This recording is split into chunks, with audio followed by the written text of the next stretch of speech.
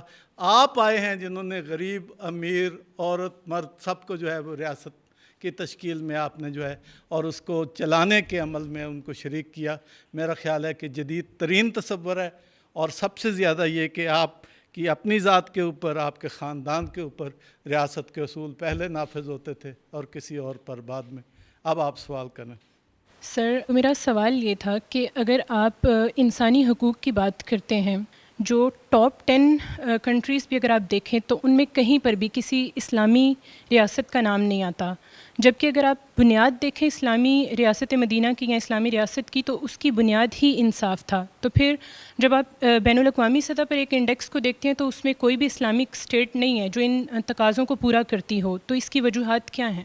اگر ہم یہ کہیں کہ جو لوگ ان اصولوں کو پر عمل کرتے ہیں، جو نبی پاک نے جو اصول بیان کیے ہیں یا انسانیت کو دیے ہیں، تو جتنا کوئی سوسائٹی یا ریاست ان قوانین پر عمل کرتی ہے اتنی وہ مسلمان ہے، تو آپ کی مشکل حل ہو جائے گی۔ آپ سمجھ گئے نا؟ اب نام رکھنے سے جو ہے نا وہ بات نہیں بنتی، عمل ہی کرنے سے، چونکہ دین تو عمل کی دعوت دیتا ہے۔ ایک نظریے کو قبول کریں اور پھر اس نظریے کے مطابق جو ہے وہ عمل کریں۔ میرا خیال یہ ہے کہ جو لوگ فطرت کے، عقل کے اور ان مشاورت کے اصولوں کو قبول کرتے ہوئے اور دیانت اور قانون کے نفاذ کے اصول کو عمل کرتے ہیں، وہ اسلامی پر کم از کم ان حوالوں سے اسلام پر عمل کرتے ہیں۔ ہمیں بھی کرنا چاہیے۔ سر میرا کوشچن یہ ہے، ریاست مدینہ کے تصور کی روشنی میں کیا مسلم اور غیر مسلم برابر کے شہری ہو سکتے ہیں؟ میں نے ابھی جو آپ کو ڈاکومنٹ بتایا نا میثاق مدینہ کا، اس میں یہ جتنے سگنیٹریز ہیں اس میں نے بتایا کہ مشرک بت پرست بھی ہیں، یہودی بھی ہیں، مسلمان جو نئے ہوئے تھے اور مہاجرین، اور حضرت تو خیر تھے ہی، وہ سارے انیشیٹو ہی آپ کا تھا، وہ سب کو ایک امت قرار دیا گیا ہے۔ لفظ امت اس ڈاکومنٹ میں موجود ہے، یعنی سارے مشترک ہیں اس ڈاکومنٹ کے اندر۔ تو اگر آپ ایک ایسا ڈاکومنٹ تیار کرتے ہیں جیسے ہمارا آئین ہے، ٹھیک ہے نا جی، آئین ہے، وہ ایک ڈاکومنٹ ہے جس کے مطابق ہم سارے پاکستان کا آئین اگر ہم کہیں تو ہم برابر کے شہری ہیں اس میں، اور ہماری جان، مال، عزت، ترقی کے مواقع سب کو اس میں ملنے چاہیے، مسلمان ہو چاہے غیر مسلم ہو۔ میرا آج کا سوال یہ ہے کہ جدید ریاست مدینہ میں بچوں کے کیا قانون تھے؟ اسلام ہے جس نے سب سے پہلے بچوں کو بھی شمار کیا ہے، اور ان کے بھی اسی طرح سے ان کے لیے وظائف جو ہے وہ مقرر کیے ہیں۔ یہ اسلام ہے جس نے، آج دنیا کہتی ہے کہ ماں کا دودھ جو ہے وہ بڑی اہمیت رکھتا ہے، قرآن حکیم ہے جس نے کہا کہ 2 سال جو ہے وہ ماں اس کو دودھ پلائے، اور اسلام ہے کہ جس میں علماء کہتے ہیں کہ اگر ماں دودھ پلانے کے لیے اضافی اجرت شوہر سے طلب کرے تو وہ اس کا حق ہے، کیونکہ اس کو اس دوران میں زیادہ غذا کی اور خصوصی غذا کی ضرورت بھی ہوتی ہے، تو وہ شوہر کے اس پیسوں سے وہ پوری کر سکتی ہے۔ اگر ماں اس قابل نہ ہو تو یہاں تک قرآن حکیم نے اتنی تفصیل اس میں بیان کی ہے کہ شوہر کسی اور عورت سے رشتے میں کسی اور کے ہاں بچہ پیدا ہوا تو اس کو بھی یہ دودھ پلانے کے لیے بچہ دیا جا سکتا ہے، اور اس کی بھی اسی طرح سے مالی اعانت کی جانی چاہیے۔ تو یہ اسلام ہے جس نے سب سے پہلے ان بچوں کا، اور یہاں تک کہ پھر اس کے بعد اس کی پرورش کے اعتبار سے اور اس کے سارے مراحل کے اعتبار سے اس کی جو ہے وہ تعلیمات دی ہیں۔ اسلام ہے جس نے کہا بچوں کو جنگ میں قتل نہ کریں، عورتوں کو قتل نہ کریں، عبادت گزار لوگوں کو جو مساجد یا عبادت خانوں میں ہوتے ہیں ان کو قتل نہ کریں۔ تو بچوں کے حساب سے اسلام نے خصوصی احکام جو ہے وہ دیے۔ سر میرا کویسچن یہ ہے کہ ریاست مدینہ کی روشنی میں خواتین تعلیم، کھیل اور دیگر شعبوں میں کیا اہم کردار ادا کر سکتی ہیں؟ قرآن کہتا ہے کہ بیٹی کی ولادت کی خبر ملتی ہے تمہیں تو تمہارے منہ پہ سیاہی چھا جاتی ہے، تمہارا منہ کالا ہو جاتا ہے. یعنی اتنا لوگ جو ہے نا بیٹی کو کے وجود کو ناپسند کرتے تھے. دوسری طرف آپ یہ دیکھیں کہ میں نے حضرت خدیجۃ الکبریٰ کی مثال دی کہ وہ اس دور میں اتنی ان کو ملکۃ التجار کہتے ہیں کہ یعنی اتنا ان کا تجارت کا کاروبار جو ہے وسیع ہے. نبی پاک نے ان سے شادی کی، اس کا مطلب ہے تجارت وہ کر سکتی ہیں. آپ کے گھر کی خواتین کو حضرت زینب کبریٰ کے بارے میں جو نبی پاک کی نواسی امام حسین کی ہمشیرہ ہیں، ان کے بارے میں ایک لقب ہے عالمہ غیر معلمہ. اتنی بڑی یعنی جنہیں تعلیم نہیں دی گئی اس کے باوجود وہ عالمہ ہیں. یعنی عالمہ ہونا یعنی ایک بڑی بات تھی، اہل علم ہونا. اس کا مطلب ہے شعر و ادب میں خواتین جا سکتی ہیں، اس کا مطلب ہے تجارت میں خواتین جا سکتی ہیں. جنگ میں بعض اوقات یہ ہوتا تھا کہ مشورے میں آپ یہ مشکل پیش آ گئی تھی وہاں پہ صحابہ کرام کو قائل کرنا کہ بھئی جو شرائط تھی نا صلح حدیبیہ کی، تو ام سلمہ آپ کے ساتھ تھیں، ام المومنین. تو ان سے مشورہ کیا کہ کیا کریں. انہوں نے کہا کہ آپ اپنے بال جو ہیں وہ کٹوائیں اور قربانی کریں، لوگ آپ کو دیکھ کے تو وہ یعنی مشورے میں بھی ایک خاتون کا مشورہ آپ نے عمل کیا اس پر، اور سب لوگوں نے پھر اس کی پیروی کی. جو انہوں نے مشورہ دیا وہ اس قدر صائب مشورہ تھا. سر میرا سوال یہ ہے، پاکستان میں انسانی حقوق و فرائض کے لیے کیا اقدامات ہونے چاہیے؟ زیادہ تر ریاستیں جو ہیں وہ دنیا میں جغرافیائی آئیڈینٹی کی بنیاد پر یا اپنی تاریخی تسلسل کی بنیاد پر معرض وجود میں آئی ہیں یا موجود چلی آ رہی ہیں. پاکستان بر صغیر کی ایک تقسیم کی بنیاد پہ معرض وجود میں آیا. اس تاریخی پس منظر میں کہ مسلمانوں کو اگر جمہوریت کے نام پہ یہاں آزادی مل گئی تو ہندوؤں کی جو برہمن ذہنیت جو کانگریس کے اوپر حاوی تھی، ان کے بارے میں قائد اعظم کا یہ تصور پیدا ہوا، علامہ اقبال کا اور باقی قائدین کا، کہ یہ ہمیں حقوق نہیں دیں گے.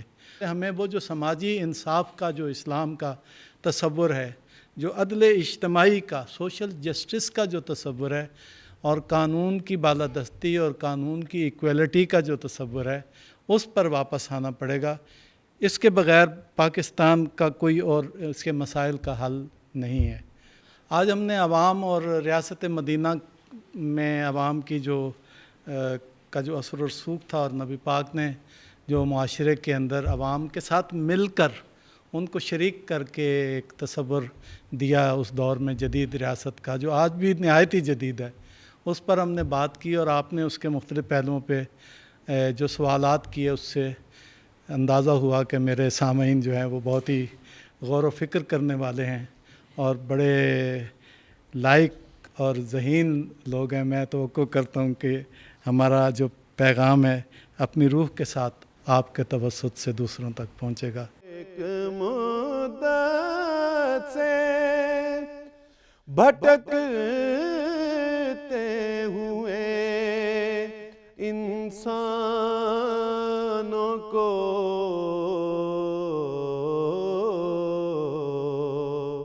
ایک مرکز پہ بلانے